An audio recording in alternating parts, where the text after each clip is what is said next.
Namaste Bitya. I, JVN Nishu Sharma, Jayoti Vidyapeeth Women's University, Department of Science and Technology, Faculty of Education and Methodology. Today, our topic is what is DBMS, what is the need of DBMS, what is the history of DBMS, and what is the example of DBMS, where we use and why we use DBMS. So, DBMS is a software for storing and retrieving the user data while conditioning appropriate security measure like अगर हम ये बात करें कि DBMS एक software है जिसका use हम डेटा को स्टोर कराने के लिए और डेटा को रिट्रीव कराने के लिए हम लोग यूज में लेते हैं। ठीक है, सपोज जैसे कि मुझे किसी बच्चे का नाम फाइंड करना है, उसकी एड्रेस फाइंड करना है, तो इसके लिए हमने क्या इस डीबीएमएस सॉफ्टवेयर का यूज किया है, जहां पर हम डेटा का कलेक्शन रखेंगे, देन हम उनके बारे में एक साथ उसको डेटा को स्टोर करा सकते हैं और हम उसको रिट्रीव करा सकते हैं। It consist of a group of program which manipulate the database. The DBMS accept the request for data from an application and instruct the operating system to provide the specific data. In large system, a DBMS help user and other third-party software to store and retrieve the data.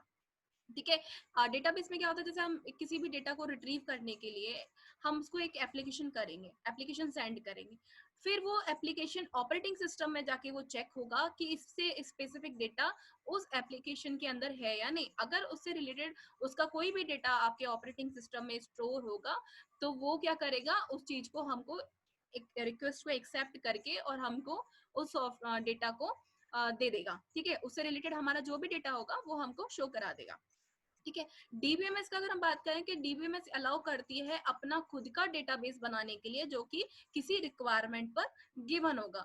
The term DBMS include the user of the database and other application program. It provide an interface between the data and the software application. ठीक है, जैसे मैं एक user हूँ और एक मेरे पास software है, तो उस यूजर के थ्रू हम उस पर्टिकुलर सॉफ्टवेयर पे हम क्या कर रहे हैं, डेटाबेस हम इंटरेक्शन कर रहे हैं ताकि मैं उस डेटा को ले पाऊं और जिस सॉफ्टवेयर पे वर्क कर रही हूँ उस सॉफ्टवेयर पे हम वर्क कर पाए। ठीक है, तो आज के इस वीडियो में हम लोग एग्जाम्पल के बारे में बात करेंगे, उसकी हिस्ट्री के बारे में बात करेंगे, कैरेक्टरिस्टिक के बारे में बात करेंगे, डीबीएमएस फ्लैट फाइल से डिफरेंट क्यों है, डीबीएमएस का एनवायरनमेंट क्या है, डीबीएमएस सॉफ्टवेयर पॉपुलर क्यों है, क्या इसकी एप्लीकेशन है, क्या इसके टाइप्स हैं, क्या इसका एडवांटेजेस है, एडवांटेजेस भी है तो उसके डिसएडवांटेजेस भी हैं, और डीबीएमएस का सिस्टम हम जब यूज करते हैं तो हम इसी को क्यों करते हैं, किसी और चीज को क्यों यूज नहीं करते। तो सपोज हम लोग एग्जांपल की बात करते हैं, जैसे कि हमने एक एग्जांपल लिया है, यूनिवर्सिटी का एक डेटाबेस लिया है। ठीक है, तो हमने यहाँ पे क्या किया है, उस डेटाबेस में स्टूडेंट की सारी इंफॉर्मेशन को हमने क्या किया, स्टोर कराया है, जिसमें हमने उसके कोर्सेज भी लिए हैं, उसमें हमने उसके ग्रेड्स भी लिए हैं, यूनिवर्सिटी से रिलेटेड जो भी चीजें एक स्टूडेंट के लिए होती हैं, उसका कोर्स, उसका ग्रेड, उसका सेक्शन, उसके ट्यूटर, उसका टीचर, उसके बारे में हमने यहाँ पर अलग अलग डेटा को अलग अलग उसको ऑर्गेनाइज किया है 5 फाइल्स में। जैसे कि स्टूडेंट का डेटा क्या करा रहा है, स्टूडेंट की हर एक चीज को स्टोर करा रहा है। कोर्स का डेटा क्या कर रहा है, टीचर के जो कोर्स है बच्चे का, suppose B tech, M tech, M B A, B C A, जो भी उसका कोर्स होगा वो क्या करेगा, हर एक कोर्स के डेटा को उस फाइल में स्टोर करेगा।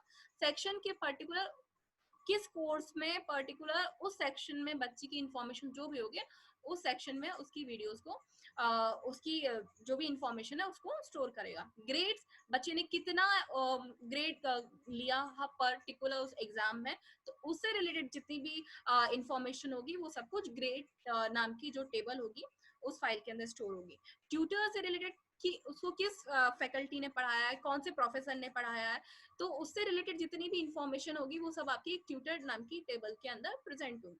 ठीक है, तो डेटाबेस सिस्टम को डिफाइन करने के लिए हमको कुछ चीजों की रिक्वायरमेंट होती है। First one, we need to specify the structure of the record of each file by defining the different type of data element to be stored in each record. ठीक है, second thing, we can also use a coding scheme to represent the value of a data item. And third one, basically your database will have 5 tables within a foreign key defined amongst the variable table. देखिए अब यहाँ पर बात आ गई है foreign की। Foreign की के लिए हमने आगे की वीडियोस में हमने यहाँ डिस्क्राइब किया, बट एज अ जनरल हम आपको बताते हैं कि फॉरेन की मतलब सपोज मैं एक स्टूडेंट हूँ, ठीक है, मेरी एक आईडी है, मेरा एक नेम है, तो अभी जो ये आईडी है ये मेरे लिए मेरी प्राइमरी की है, पर एक टीचर है, टीचर के लिए जो टीचर की आईडी है वो उसकी फॉरेन की है, लेकिन वो टीचर मेरी आईडी को ओपन करके मेरी आईडी उसके रेफरेंस से मेरी सारी चीजों को ओपन करेगा, मेरे सब्जेक्ट को, मेरे कोर्स को। तो जो मेरी आईडी है वो मेरे टीचर के लिए उसकी फॉरेन की है। समझ में आया? यानी टीचर की आईडी तो उसके लिए प्राइमरी की है, लेकिन वो किसी और की आईडी को ओपन कर रहा है, किसी और की आईडी को एक्सेस कर रहा है, तो वो उसके लिए उसकी फॉरेन की है। क्लियर? अब हम बात करते हैं हिस्ट्री कि डीबीएमएस की हिस्ट्री क्या है। तो देखिए, हिस्ट्री तो इसकी बहुत सारी है कि 1960s में सबसे पहले चार्ल्स बैचमैन ने इसको डिजाइन किया। देन 1970 में कॉर्ड ने इसको आईबीएम इंफॉर्मेशन सिस्टम में इसको इंट्रोड्यूस किया। 1976 में पीटर चैन ने इसको इफेक्ट किया, इसमें एंटिटी मॉडल, ईआर मॉडल के बारे में उन्होंने बताया। 1980s में रिलेशनल मॉडल के बारे में चीजें आई। 1985 में ऑब्जेक्ट ओरिएंटेड डीबीएमएस को डेवलप किया गया। 1990s में ऑब्जेक्ट ओरिएंटेशन को हमने रिलेशन डेटाबेस से इनकॉर्पोरेट किया। 1991 में माइक्रोसॉफ्ट शिफ्ट या हम बोल सकते हैं एमएस एक्सेस को किया। 1995 में first internet database application develop हुआ। देन 1997 में हमने एक्सएमएल पर इस डेटाबेस की प्रोसेसिंग को अप्लाई किया, जिसकी बात से हम जो वेबसाइट के जो काम करते हैं वो डेटाबेस पे हम लोग कर सकते हैं। ठीक है, तो ये तो रही इसकी हिस्ट्री। अब इसका कैरेक्टरिस्टिक कि हम इसको यूज करते हैं तो हमको इससे क्या बेनिफिट होता है। तो ये हमें सिक्योरिटी प्रोवाइड करता है, रिटेंडेंसी रिमूव करता है, सेल्फ डिस्क्राइबिंग नेचर है, insulation between program and data abstraction है, multiple views of the database को सपोर्ट करता है, डेटा को शेयर करता है, मल्टीपल यूजर ट्रांजेक्शन करता है, डीबीएमएस अलाउ करता है कि नंबर ऑफ एंटिटीज, रिलेशनशिप। ठीक है, ये एसिड कॉन्सेप्ट को फॉलो करता है। ACID means, ACID stand for atomicity, consistency, isolation and durability. DBMS जो है वो मल्टी यूजर एनवायरनमेंट को सपोर्ट करता है, जो कि क्या करता है, एक्सेस और manipulate data in parallel, that allow the user to access and manipulate data in a parallel. ठीक है, अब डीबीएमएस और फ्लैट फाइल में डिफरेंस क्या है। डीबीएमएस क्या होता है, वो मल्टी यूजर एक्सेस है।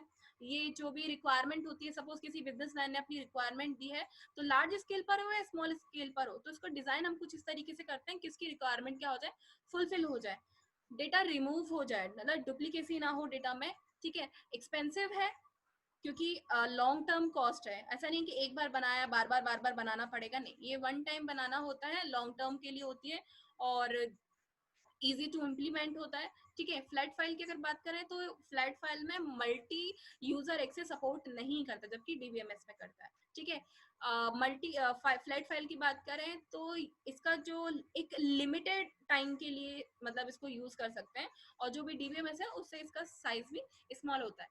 इसमें डुप्लीकेसी भी होती है, रिडंडेंसी होती है, इसमें इंटीग्रिटी के इश्यूज भी बहुत आते हैं। ये बहुत चीपर होता है और ये कॉम्प्लिकेटेड ट्रांजेक्शन होते हैं, उसको सपोर्ट नहीं करता है। ठीक है, अब हम बात करें यूजर इन अ डीबीएमएस एनवायरनमेंट, तो हमारे पास बहुत सारी कैटेगरी है, जिसमें हम लोग फर्स्ट हमने लिया है एप्लीकेशन प्रोग्रामर, सेकंड लिया है हमने डेटाबेस एडमिनिस्ट्रेटर, एंड थर्ड हमने लिया है एंड यूजर। अब इस एंड यूजर में हमारे बहुत सारी चीजें आ सकती हैं। सपोज हमारा एंड यूजर में क्या आ गया, एक्सपीरियंस यूजर है या नहीं है, ठीक है, न्यू यूजर है, नेव यूजर है। तो जो भी हमारे न्यू हो सकते हैं, पुराने नए जितने भी यूजर्स हैं वो सब इसको इंटरैक्ट कर सकते हैं।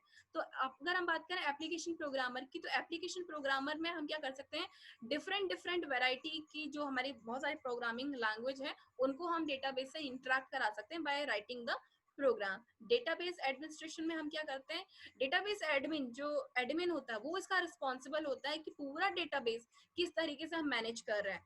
तो जो मैनेज करता है उसको हम बोलते हैं ही और she is the database admin. ठीक है, एंड यूजर की आगे जैसे मैंने अभी बात करी कि एंड यूजर, यूजर कोई भी हो सकता है, नया पुराना जैसा भी, वो यूजर क्या कर रहा है, पीपल से डेटाबेस से, डेटाबेस मैनेजमेंट से क्या करा रहा है, इंटरैक्ट करा रहा है, चाहे वो डिलीट करके हो, चाहे रिट्रीविंग करके हो, चाहे अपडेट करके हो, जो भी वो प्रोसेसिंग करता है, जो भी वर्क करता है, वो सब क्या होते हैं इसमें डेटाबेस की, डेटाबेस से इंटरैक्ट करते हैं। ठीक है, अब डीबीएमएस सॉफ्टवेयर जो पॉपुलर है, मतलब कि ठीक है डीबीएमएस क्या होता है समझ में आया, डीबीएमएस को कहाँ यूज करना है समझ में आया, लेकिन किस प्लेटफॉर्म पे करना है, कौन कौन से सॉफ्टवेयर हैं जहां पर हम डीबीएमएस पे काम कर सकते हैं। तो देखिए, माई एसक्यूएल पे हम वर्क कर सकते हैं, एमएस एक्सेस पे हम वर्क कर सकते हैं, ऑरिकल पे हम लोग वर्क कर सकते हैं, पोस्ट भी एसक्यूएल पे वर्क कर सकते हैं, डी बेस पे वर्क कर सकते हैं, फॉक्स प्रो पे वर्क कर सकते हैं, एसक्यूएल लाइट पे कर सकते हैं, आईबीएम पे कर सकते हैं, और लिब्रे ऑफिस बेस पे कर सकते हैं, मैरी एंड मैनी मोर, बहुत सारे हैं।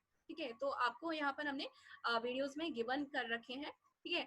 एप्लीकेशन है, एप्लीकेशन हम लोग कि किस कहाँ कहाँ, मतलब ठीक है ये चीज होगा कि किस सॉफ्टवेयर पे करना है, ये भी समझ में आया कि क्या करना है, ये भी समझ में आया कि कहाँ करना है, ये भी सारी चीजें हमें क्लियर होगी। बट व्हाट अबाउट कि हम किस जगह के लिए इसको यूज करें, किस जगह पर किस एप्लीकेशन के लिए हम लोग डीबीएमएस का यूज करें। तो डीबीएमएस का यूज हम लोग किन किन सेक्टर्स में करते हैं, बैंक में करते हैं, हम एयरलाइंस में करते हैं, हम यूनिवर्सिटीज में करते हैं, टेलीकम्युनिकेशन में कर सकते हैं, फाइनेंस में कर सकते हैं, सेल्स में कर सकते हैं, मैन्युफैक्चरिंग में कर सकते हैं, एचआर मैनेजमेंट में कर सकते हैं।